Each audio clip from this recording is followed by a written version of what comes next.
તો આજે જળયાત્રાની જો વાત કરવામાં આવે તો ભગવાન જગન્નાથજીનો જળાભિષેક કરવામાં આવશે અને તે પૂર્વે જ જગન્નાથજી મંદિરમાં તૈયારીઓ પૂરજોશમાં કરાઈ છે। અમે આપને દ્રશ્ય બતાવી રહ્યા છે। પૂર્ણિમાનો આજે દિવસ છે, જળયાત્રાનું આયોજન કરાઈ રહ્યું છે। મહત્વનું છે કે ગૃહમંત્રી હર્ષ સંઘવી પણ હાલ ત્યાં પહોંચી ચૂક્યા છે અને સાથે અભિવાદન ઝીલી રહ્યા છે। મહત્વનું છે કે આજે જળાભિષેક પૂર્વે ગૃહમંત્રી હર્ષ સંઘવી પણ જગન્નાથ મંદિર પહોંચી ચૂક્યા છે। ત્યારે જળયાત્રાનું આજે આયોજન કરવામાં આવેલ છે। 145મી રથયાત્રાની તૈયારીઓ આજથી જ શરૂ થઈ ગઈ છે। અમે આપને દ્રશ્ય બતાવી રહ્યા છીએ કે જે પ્રમાણે 108 કળશ પડી અને જઈ રહ્યા છે। આ સાથે રથને પણ તૈયાર કરવામાં આવ્યા છે। નૌકા યાત્રાનું નેતૃત્વ કરાઈ રહ્યું છે। આજે તો સીધા મંદિર પરિસર જઈશું, જ્યાંથી અમારા સંવાદદાતા વિપુ જોડાઈ ગયા છે। વિપુ, કેવી હાલ ત્યાંની તૈયારી, કેવો માહોલ છે ત્યાંનો?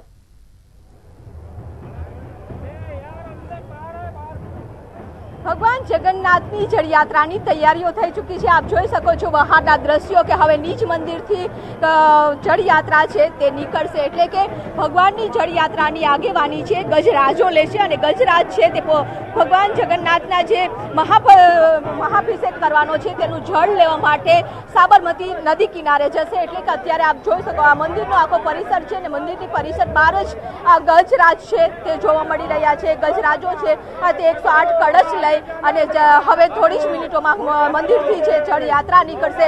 સાથે ધજા, પતાકા, બેન્ડ વાજા સહિત ધામધૂમથી છે આ જળયાત્રાનું આયોજન છે તે કરવામાં આવ્યું છે। છેલ્લા 2 વર્ષથી ભક્તો છે તે જોડાઈ શક્યા ન હતા, પરંતુ અત્યારે બસ હવે ઘડી ગણાઈ રહી છે કે ગજરાજ પહેલા આગેવાની લેશે, ત્યારબાદ ભજન મંડળીઓ હશે, બગી પણ રાખવામાં આવી છે અને તેમાં ભક્તો પણ સાથે જોડાઈ શકે તે માટેની તમામ વ્યવસ્થા છે તે અહીં કરવામાં આવી છે। સાથે આપણા અંદરના પણ દ્રશ્યો બતાવવા માંગીશ કે અંદર પણ ખૂબ જ મોટી સંખ્યામાં ભક્તો છે તે જોડાશે, કારણ કે ગયા વર્ષે પણ ભક્તો છે તે કોઈ પણ વિધિમાં જોડાઈ નહોતા શક્યા, પરંતુ આ જળ યાત્રાનો જે ભગવાનને માટે જળ લેવા જતા હોય તે યાત્રાનો લાવો લેવો પણ એક ખૂબ જ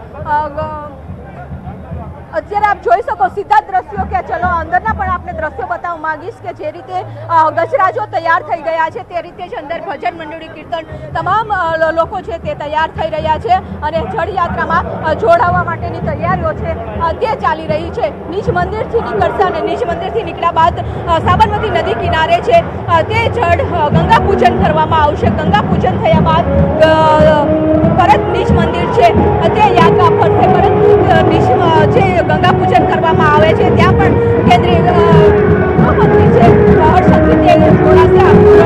આપને બતાવવા માંગીશ કે અત્યારે તમામ લોકોમાં ખૂબ જ ઉત્સાહ છે, ભક્તોમાં ઉત્સાહ છે તે જોવા મળી રહ્યો છે। વહેલી સવારથી લોકો તૈયાર થઈ રહ્યા છે કે ભગવાનની આજે જળયાત્રા નીકળશે, આ જળયાત્રામાં તેઓ છે તે લાભો લઈ શકે। અત્યારે આપણે ભક્તો સાથે પણ વાત કરવાનો પ્રયાસ કરીશું જે રીતે ભક્તો છેલ્લા 2 વર્ષથી જોડાઈ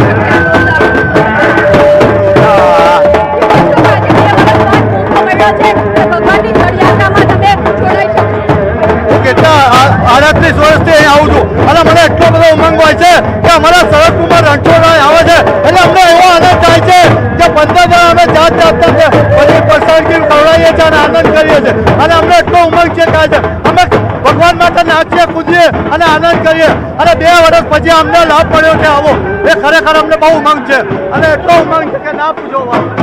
હવે જળયાત્રા છે તે નિજ મંદિરથી છે તે નીકળી રહી છે અને આપ સીધા દ્રશ્યો જોઈ શકો છો કે ભગવાનને પણ જળયાત્રામાં છે મહેન્દ્રભાઈ અત્યારે તૈયારી જળયાત્રા નીકળી રહી છે, ખાસ કરીને લોકો પણ તૈયાર થઈ ગયા છે, ભગવાન પણ તૈયાર થઈ ગઈ છે, ભગવાનને પણ રથમાં બેસાડી દેવામાં આવ્યા છે। હું આપને સીધા દ્રશ્યો પણ બતાવવા માંગીશ કે ભગવાન જગન્નાથનો છે ગાડું છે તે તૈયાર થઈ ગયું છે, બહેન સુભદ્રાજીને પણ સાથે લઈ જવામાં આવશે અને ભાઈ બલભદ્ર આ ભગવાન જગન્નાથ છે હવે નિજ મંદિરથી સાબરમતી પહોંચશે અને સાબરમતીમાં ગંગા પૂજન છે તે કરવામાં આવશે।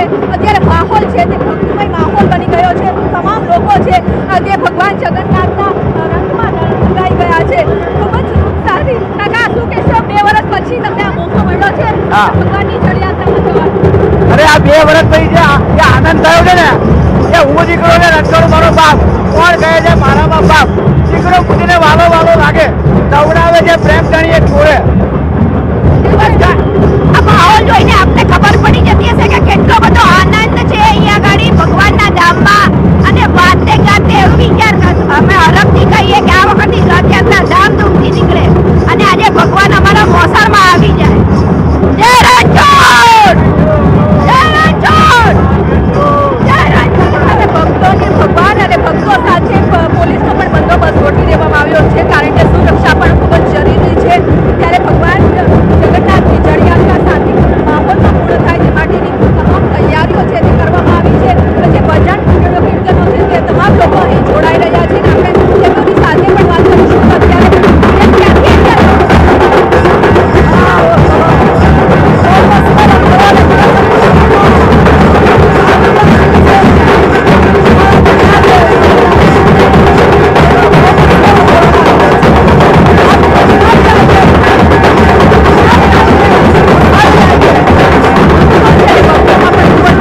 આપણે જોઈ શકાય છે કે અનેક વખતથી યોજાતી આ રથયાત્રા જ્યારે 2 વર્ષ માટે નથી યોજાઈ શકી અને ત્યારબાદ હવે આ રથયાત્રા યોજાઈ રહી છે. આજે જળાભિષેક કરવામાં આવશે ત્યારે અનેક ભક્તો હાલ ત્યાં મંદિરમાં ઉપસ્થિત છે. રંગેચંગે તેની તૈયારીઓ પણ કરવામાં આવી છે અને સાથે ભક્તોનો જે ઉત્સાહ છે તે હાલ આપણે જોઈ શકાય છે. ભક્તોનો જે ઉત્સાહ છે અને તેમની સાથે તેમની જે ભક્તિ છે તે પણ જોઈ શકાય છે.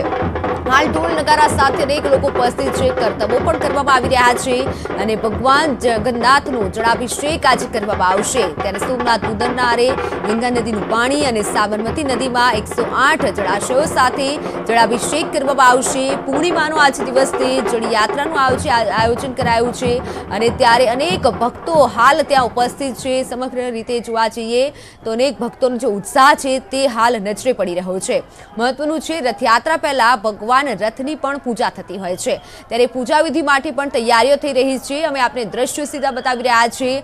ભજન મંડળીઓ પણ ત્યાં ઉપસ્થિત છે. હાલમાં જાણી રથયાત્રા નીકળી રહી હોય તેવું દ્રશ્ય હાલ સામે આવી રહ્યું છે પરંતુ આજે જળયાત્રા છે અને આ જળયાત્રા પૂર્વે જ અનેક ભક્તો મંદિર પરિસરમાં ઉપસ્થિત સાથે જ ગજરાતે પણ તૈયાર કરવામાં આવ્યા છે. તો 108 કળશ સાથે સોમનાથ પુદરનારે જશે અને સાથે ભગવાનનો જળાભિષેક કરવામાં આવશે. અંદાજિત 10 વાગે ભગવાનનો જળાભિષેક કરવામાં આવશે પરંતુ તે પહેલા પૂજા વિધિ પણ કરવામાં આવશે અને પૂજા વિધિ માટે અનેક પૂજારીઓ ત્યાં ઉપસ્થિત છે. તેની પણ તૈયારીઓ કરાઈ લીધી છે. અમે આપને એ પણ દ્રશ્ય બતાવી રહ્યા છે કે પૂજા વિધિ માટે પણ તૈયારીઓ કરવામાં આવી છે. તો બીજી તરફ જોઈએ તો ગજરાજુ પણ હાલ ત્યાં ઉપસ્થિત છે અને ગજરાજુને તૈયાર કરવામાં આવ્યા છે અને સમગ્ર રીતે જોવા જઈએ તો કરતબબાજો પણ આજે ઉપસ્થિત છે. ત્યારે રથયાત્રાની પૂર્વે જે જળયાત્રાનું આયોજન થતું હોય છે તે જળયાત્રાની રંગેચંગે તૈયારીઓ થઈ ગઈ છે અને હવે 108 કળશ સાથે ભગવાનનો જળાભિષેક કરવામાં આવશે. અંદાજિત 10 વાગે ભગવાનનો જળાભિષેક કરવામાં આવશે અને આ જળયાત્રામાં શણગારેલા બળદગાડા પણ જોવા મળી રહ્યા છે. તો ગૃહમંત્રી હર્ષ સંઘવી પણ હાલ ત્યાં પહોંચી ચૂક્યા છે.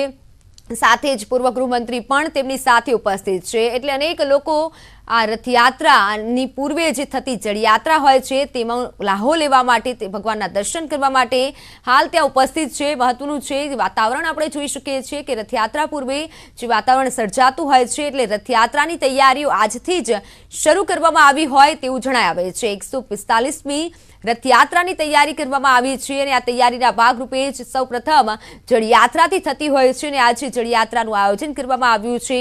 અને આ સાથે જો વાત કરવામાં આવે તો આ રથયાત્રા કે જે કોમી એકતાનું ઉદાહરણ પણ પૂરું પાડતી હોય છે અને તેવી જ રીતે જોવા જઈએ તો અનેક ભક્તો હાલ ત્યાં ઉપસ્થિત છે અને તે પહેલા જ જળયાત્રામાં શણગારેલા બળદગાડા પણ જોઈ શકાય છે. તો અનેક કરતબબાજો છે જે કરતબ પણ કરી રહ્યા છે અને બીજી તરફ જોવા જઈએ તો ભક્તો પણ હાલ ત્યાં સવારથી જ ઉપસ્થિત છે. તો અંદાજિત 10 વાગે જળાભિષેક કરવામાં આવશે અને તે પહેલા જ અનેક ભક્તો ત્યાં ઉપસ્થિત છે. તો બીજી બાજુ જોવા જઈએ તો સાબરમતી નદીના કિનારે પણ પૂરજોશમાં પૂજા વિધિની તૈયારીઓ કરાઈ છે.